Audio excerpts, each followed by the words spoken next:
അസാധ്യകാര്യങ്ങളുടെ വിശുദ്ധ എന്നറിയപ്പെടുന്ന കാസിയായിലെ വിശുദ്ധ റീത്തായുടെ ജീവിതമാണ് നാം ഇന്ന് ധ്യാന വിഷയമാക്കുന്നത്.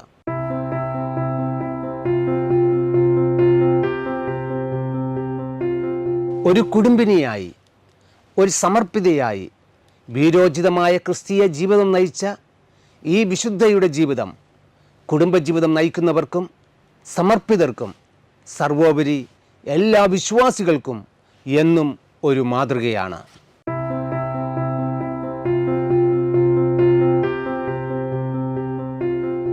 സ്വന്തം മക്കളുടെ ആത്മാവ് നശിക്കുന്നതിനേക്കാൾ ഭേദം അവരുടെ മരണമാണ് എന്ന് പ്രഖ്യാപിച്ച ഒരമ്മ.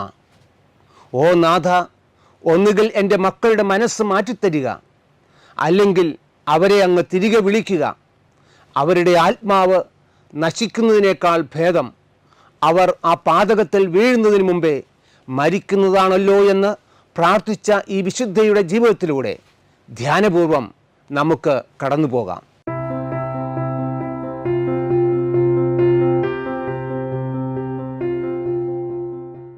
റോമിൽ നിന്ന് ഏകദേശം 75 മൈൽ അകലെ സ്ഥിതി ചെയ്യുന്ന ഉംബ്രിയ എന്ന പ്രവിശ്യയുടെ തെക്ക് കിഴക്ക് ഭാഗത്തായി മലയിടുക്കുകൾക്കിടയിൽ സ്ഥിതി ചെയ്യുന്ന പുരാതന നഗരമാണ് കാസിയ.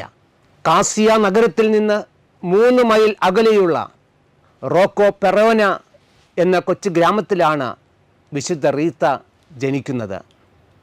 വിശുദ്ധരായി അറിയപ്പെട്ടിരുന്ന അന്റോണിയോ മഞ്ചേനിയും അമാത്ത ഫെറിയുമായിരുന്നു അവളുടെ മാതാപിതാക്കൾ. ഗ്രാമവാസികളുടെ തർക്കങ്ങളും പ്രശ്നങ്ങളും പരിഹരിക്കുവാൻ ജനങ്ങൾ ഏവർക്കും സുസമ്മതനായ അന്റോണിയെയാണ് സമീപിച്ചിരുന്നത്. മക്കളില്ലായിരുന്ന ആ ദമ്പതിമാർക്ക് പ്രാർത്ഥനയുടെ ഫലമായി 1381 മെയ് മാസം 22-ാം തീയതി ഒരു പെൺകുഞ്ഞ് ജനിച്ചു. രത്നം എന്ന അർത്ഥമുള്ള മർഗരീത്ത എന്ന നാമം അവൾക്ക് നൽകി. അതിൻ്റെ ഓമന രൂപമാണ് റീത്ത എന്നത്. നിഷ്കളങ്കതയിലും ജീവിത വിശുദ്ധിയിലും പുണ്യാഭിവൃദ്ധിയിലും ആ ശിശു വളർന്നു വന്നു. സന്ധ്യാവേളകളിൽ മുട്ടിന്മേൽ നിന്നുകൊണ്ട് കുടുംബ പ്രാർത്ഥനകളിൽ പങ്കുകൊണ്ടു. തൻ്റെ ഭക്ഷണത്തിൻ്റെ ഒരു ഭാഗം അവൾ എന്നും പാവപ്പെട്ടവരുമായി പങ്കുവച്ചിരുന്നു. റീത്തയ്ക്ക് 12 വയസ്സായി. അന്നത്തെ പതിവനുസരിച്ച് പെൺകുട്ടികളുടെ ഭാവി തീരുമാനിക്കുന്ന പ്രായം. ഒരു കന്യാസ്ത്രീ ആകണം എന്നതായിരുന്നു അവളുടെ ആഗ്രഹം. എന്നാൽ ഏകമകളെ സന്യാസത്തിലേക്ക് അയക്കുവാൻ മാതാപിതാക്കൾ സമ്മതിച്ചില്ല. ഏകസ്ഥ ജീവിതം നയിച്ച് പ്രാർത്ഥനയിലും ധ്യാനത്തിലും കഴിഞ്ഞ് മാതാപിതാക്കളെ ശുശ്രൂഷിക്കാമെന്ന അവളുടെ തീരുമാനവും അവർ അംഗീകരിച്ചില്ല. അവസാനം മാതാപിതാക്കളുടെ നിർബന്ധപ്രകാരം ഫെർഡിനാൻഡോയെ ഭർത്താവായി അവൾ സ്വീകരിച്ചു.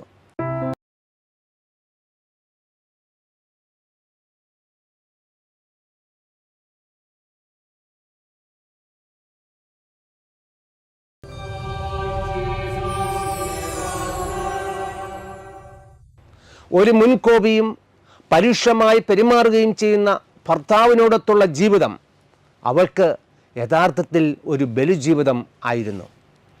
ചൂതുകളിയും മദ്യപാനവും വഴി പണം മുഴുവൻ ഫെർഡിനാൻഡോ ധൂർത്തടിച്ചു. മദ്യപിച്ച് വീട്ടിലെത്തിയിരുന്ന അദ്ദേഹം ശാരീരികമായും റീത്തായെ പീഡിപ്പിച്ചു. എങ്കിലും എല്ലാം അവൾ ശാന്തതയോടെ സഹിച്ചു. ഭർത്താവ് കോപാവേശനാകുമ്പോഴും നിശബ്ദതയിലും ശാന്തതയിലും അവൾ ഭർത്താവിനെ പരിചരിച്ചു. ഒരു പരാതിയും കൂടാതെ എല്ലാ സഹനങ്ങളും അവൾ ജീവിതത്തിൽ സ്വീകരിച്ചു. എല്ലാ ദിവസവും അവൾ തൻ്റെ ഭർത്താവിന് വേണ്ടി കണ്ണീരോടെ ദൈവസന്നിധിയിൽ പ്രാർത്ഥിച്ചു. വർഷങ്ങൾ കടന്നുപോയി. സാവധാനം തൻ്റെ കുറവുകൾ ഫെർഡിനാൻഡോ മനസ്സിലാക്കി. റീത്തായോട് മാപ്പ് ചോദിച്ചു. സ്നേഹനിധിയായൊരു ഭാര്യയെ തനിക്ക് നൽകിയതിന് ദൈവത്തിന് അവൻ നന്ദി പറഞ്ഞു. അങ്ങനെ സന്തോഷപ്രദമായ ഒരു കുടുംബജീവിതം അവർ ആരംഭിച്ചു. അവർക്ക് 2 ആൺകുഞ്ഞുങ്ങൾ ജനിച്ചു. ജിയോവാനിയും പാവുളോയും. സന്തോഷപ്രദമായ ആ ജീവിതം അങ്ങനെ തുടർന്നു. ഒരു ദിവസം ഫെർഡിനാൻഡോയുടെ പഴയ ശത്രുക്കൾ അവനെ കൊല ചെയ്തു. രക്തത്തിൽ കുളിച്ച് ചേതനയറ്റ തൻ്റെ ഭർത്താവിൻ്റെ ശരീരം ഹൃദയം പൊട്ടുന്നത് പോലെ അവൾക്ക് അനുഭവപ്പെട്ടു. എങ്കിലും അവൾ പ്രാർത്ഥിച്ചു, എൻ്റെ ഫെർഡിനാൻഡോയെ വധിച്ചവരോട് ഞാൻ ക്ഷമിക്കുന്നു. ദൈവമേ, അങ്ങ് അദ്ദേഹത്തിൻ്റെ തെറ്റുകളും ക്ഷമിക്കണമേ. മക്കളോട് അവൾ പറഞ്ഞു, മക്കളെ, അപ്പായുടെ ഘാതകരോട് നിങ്ങളും ക്ഷമിക്കൂ.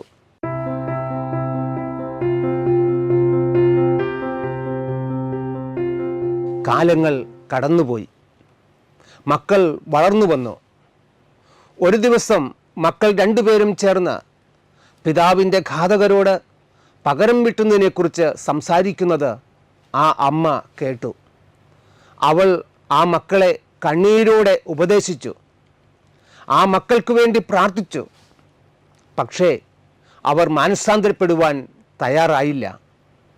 അവൾ മുട്ടിപ്പായി ഇപ്രകാരം പ്രാർത്ഥിച്ചു, ദൈവമേ, അവിടുന്ന് എനിക്ക് തന്ന മക്കൾ അവരുടെ പിതാവിൻ്റെ രക്തത്തിൽ പ്രതികാരം ചെയ്യുമെങ്കിൽ ആ രക്തക്കറ അവരുടെ ആത്മാവിൽ പുരളും. എൻ്റെ ദൈവമേ, അതൊരിക്കലും ഇടയാക്കരുതേ. അവർ പ്രതികാരം ചെയ്യുമെങ്കിൽ ആ രക്തക്കറ അവരുടെ ആത്മാവിൽ പുരളുന്നതിന് മുമ്പ് തന്നെ അവരെ അങ്ങേപ്പക്കലേക്ക് വിളിക്കണമേ. ആ അമ്മയുടെ പ്രാർത്ഥന ദൈവം കേട്ടു. മൂത്ത മകൻ ജിയോവാനി മരണമടഞ്ഞു. എങ്കിലും ഇളയ മകൻ തൻ്റെ പ്രതികാരം ഉപേക്ഷിക്കുവാൻ തയ്യാറായില്ല. ആ അമ്മ വീണ്ടും കണ്ണീരോടെ പ്രാർത്ഥിച്ചു, ദൈവമേ, ശത്രുക്കളോട് ക്ഷമിക്കുവാൻ എൻ്റെ ഈ മകനും കഴിയുന്നില്ലെങ്കിൽ അവൻ ഒരിക്കൽ തൻ്റെ പിതാവിൻ്റെ ഘാതകരെ വകവരുത്തുമെങ്കിൽ ദൈവമേ, അത് സംഭവിക്കും മുമ്പ് അവൻ മരിച്ചു കാണുവാനാണ് ഞാൻ ആഗ്രഹിക്കുന്നത്. ഇളയ മകനും ഒരു രോഗം പിടിപെട്ട് കൗമാരത്തിൽ തന്നെ വിശുദ്ധിയുടെ വെണ്മയിൽ ദൈവസന്നിധിയിലേക്ക് കടന്നുപോയി.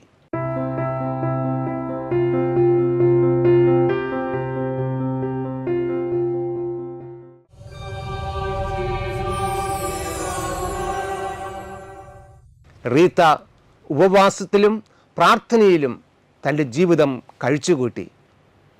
ഒരു ദിവസം പ്രാർത്ഥനാവേളയിൽ യേശുവിൻ്റെ സ്വരം അവൾ കേട്ടു, റീത്തെ, എഴുന്നേൽക്കുക, എൻ്റെ മണവാട്ടി വേഗം വരിക. തൻ്റെ കുട്ടിക്കാലത്ത് മാതാപിതാക്കളുടെ ആഗ്രഹപ്രകാരം താൻ ഉപേക്ഷിച്ച സന്യാസത്തിലേക്കുള്ള വിളിയാണ് അത് എന്ന് അവൾ തിരിച്ചറിഞ്ഞു. മാതൃകാപരമായ കുടുംബജീവിതത്തിനു ശേഷം ലോകത്തിന് അനുഗ്രഹമായി തീരുവാൻ, സമർപ്പിത ജീവിതം നയിക്കുവാൻ അവൾ ആഗ്രഹിച്ചു. ഒരു ദിവസം അവൾ കാസിയായിലെത്തി മഡലേന സന്യാസ ഭവനത്തിലെ മഠാധിപതിയെ തൻ്റെ ആഗ്രഹം അറിയിച്ചു. പക്ഷേ അവളുടെ ആഗ്രഹം നിരസിക്കപ്പെട്ടു. തന്നെ അവിടെ ഒരു ജോലിക്കാരിയായെങ്കിലും സ്വീകരിക്കണമെന്ന് അവൾ അപേക്ഷിച്ചു. എന്നാൽ അതും അവർക്ക് സ്വീകാര്യമായിരുന്നില്ല. അങ്ങനെ വീട്ടിലേക്ക് തിരിച്ച അവൾ കഠിന തപശ്ചര്യകളിലൂടെയും പ്രാർത്ഥനകളിലൂടെയും ഉപവാസങ്ങളിലൂടെയും തൻ്റെ ജീവിതത്തെ വിശുദ്ധീകരിച്ചു. ഒരു ദിവസം രാത്രിയിൽ ആരോ വാതിലിൽ മുട്ടുന്ന ശബ്ദം അവൾ കേട്ടു. ഒരു അശരീരിയും അവൾ ശ്രവിച്ചു. വേഗം എഴുന്നേറ്റ് യാത്രയാവുക, ദൈവം നിൻ്റെ പ്രാർത്ഥനയ്ക്ക് ഉത്തരം നൽകിയിരിക്കുന്നു. നിന്നെ സന്യാസ ഭവനത്തിലേക്ക് ദൈവം തെരഞ്ഞെടുത്തിരിക്കുന്നു.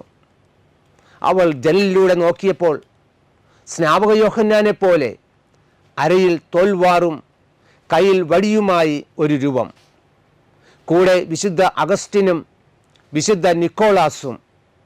അവൾ വേഗം വാതിൽ തുറന്ന് അവരോടൊപ്പം യാത്രയായി. അങ്ങനെ ആ അർദ്ധരാത്രിയിൽ വിശുദ്ധ അഗസ്റ്റിൻ സ്ഥാപിച്ച കോൺവെൻറ്റിലെ അടഞ്ഞ ദേവാലയത്തിൽ അവൾ പ്രവേശിച്ച് പ്രാർത്ഥനയിൽ ചെലവഴിച്ചു. പിറ്റേ ദിവസം സന്യാസിനികൾ വന്നപ്പോൾ എല്ലാവരെയും അത്ഭുതപ്പെടുത്തിക്കൊണ്ട് ഒരു സ്ത്രീ അടച്ചുപൂട്ടിയ ദേവാലയത്തിൽ ഇരിക്കുന്നു. അവൾ അവരോട് നടന്നതെല്ലാം പറഞ്ഞു. അങ്ങനെ അവൾ ആ മഠത്തിൽ ഒരു അംഗമായി ചേർന്നു. അങ്ങനെ റീത്ത അഗസ്റ്റീനിയൻ സഭാവസ്ത്രം സ്വീകരിച്ചു. അന്തോണിയുടെ റീത്ത എന്ന പേരും അവൾ തെരഞ്ഞെടുത്തു.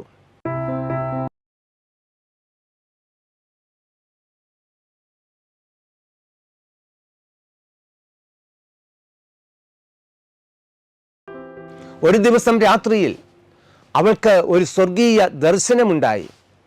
സ്വർഗവും ഭൂമിയുമായി ബന്ധിപ്പിക്കുന്ന വലിയൊരു ഗോവണി. അതിനു മുകളിൽ ദൈവം മഹത്വപൂർണനായി നിൽക്കുന്നു.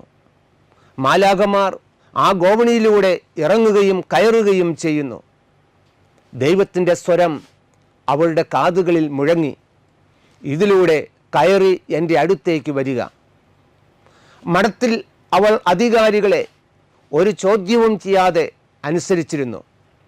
ഒരിക്കൽ നോവിസ് മിസ്ട്രസ് അവളുടെ അനുസരണം പരീക്ഷിക്കുന്നതിനായി ഉണങ്ങിക്കരിഞ്ഞ ഒരു മുന്തിരിക്കമ്പ് അവളോട് നട്ടുനനയ്ക്കാൻ കൽപ്പിച്ചു. അവൾ സന്തോഷത്തോടെ അത് അനുസരിച്ചു. അത്ഭുതമെന്ന് പറയട്ടെ, മാസങ്ങൾ കഴിഞ്ഞപ്പോൾ ഒരു ദിവസം ആ ഉണക്കക്കമ്പ് കിളിർത്തു. അതിൽ മുന്തിരിയിലകൾ പൊട്ടിമുളച്ചു. ആ മുന്തിരി പടർന്ന് പന്തലിച്ച് പുഷ്പിച്ച് കായ്ച്ചു. 600 വർഷങ്ങൾ കഴിഞ്ഞിട്ടും ഇന്നും ഈ മുന്തിരിവള്ളി കാസിയായിലെ മഠത്തിൽ നമുക്ക് കാണുവാൻ സാധിക്കും. ലോകത്തെയും ലൗകിക വസ്തുക്കളെയും റീത്ത പാടെ പരിത്യജിച്ചു. അവൾ സന്യാസം ആരംഭിച്ചപ്പോൾ കിട്ടിയ ഒരു ഉടുപ്പ് മാത്രമേ അവൾക്കുണ്ടായിരുന്നുള്ളൂ. ആ ഉടുപ്പ് ഇന്നും കേടുവരാതെ സൂക്ഷിച്ചു വെച്ചിട്ടുണ്ട്. കാസിയായിലെ മഠം സന്ദർശിക്കുന്ന ഏവർക്കും ഇതും ദർശിക്കുവാൻ സാധിക്കും. ഒത്തിരി അത്ഭുതങ്ങൾ അവൾ ജീവിച്ചിരിക്കുമ്പോൾ തന്നെ സംഭവിച്ചിട്ടുണ്ട്. ഒരിക്കൽ അവൾ യേശുവിൻ്റെ പീഡാനുഭവത്തെക്കുറിച്ച് ധ്യാനിച്ചു കൊണ്ടിരിക്കുകയായിരുന്നു. യേശുവിൻ്റെ തിരുനെറ്റിയിലെ മുറിവുകളിൽ ഒന്ന് അവൾക്കും ലഭിക്കുവാൻ അവൾ പ്രാർത്ഥിച്ചു. അവൾ പ്രാർത്ഥിച്ചതുപോലെ അവളുടെ നെറ്റിയിൽ ഒരു മുള്ള് ആഞ്ഞു തറഞ്ഞു. വേദന കൊണ്ട് അവൾ പുളഞ്ഞു.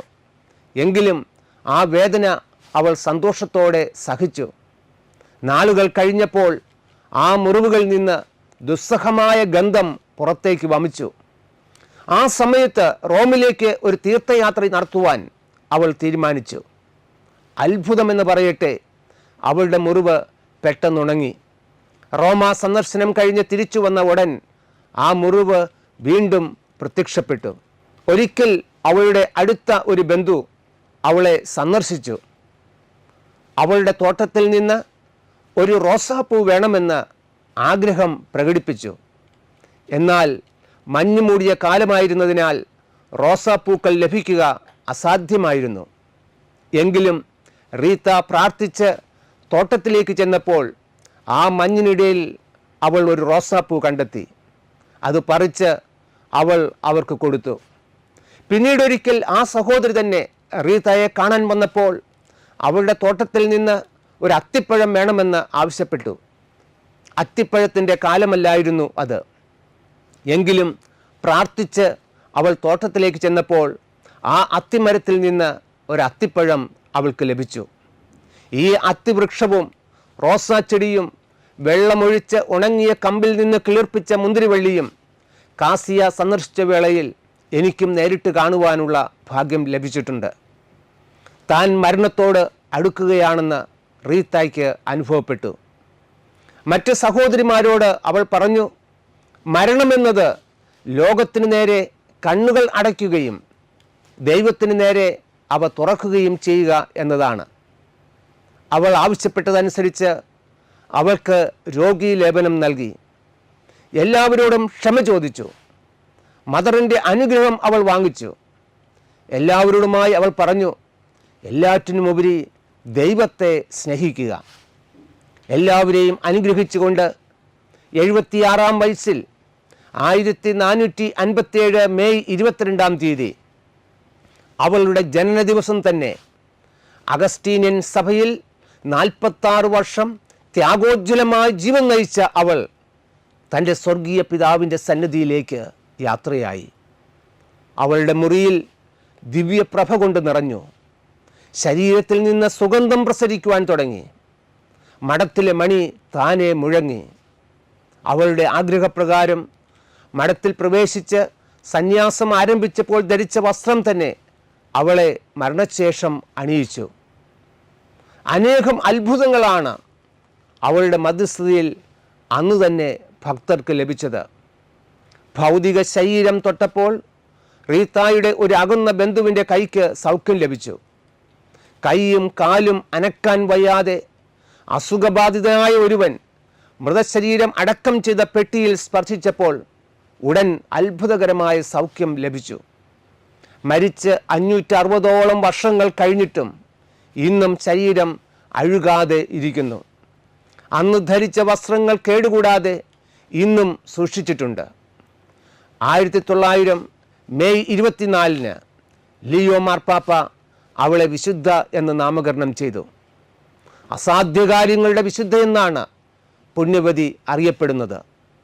നമുക്കും വിശുദ്ധ റീത്തായുടെ മധ്യസ്ഥം യാചിക്കാം. ഈ വിശുദ്ധയെപ്പോലെ വിശുദ്ധമായ ജീവിതം നയിച്ച് നമുക്കും ഈശോയെ മഹത്വപ്പെടുത്താം. വിശുദ്ധയുടെ മധ്യസ്ഥം വഴി ദൈവം നമ്മെ ഓരോരുത്തരെയും സമൃദ്ധമായി അനുഗ്രഹിക്കട്ടെ. നന്ദി.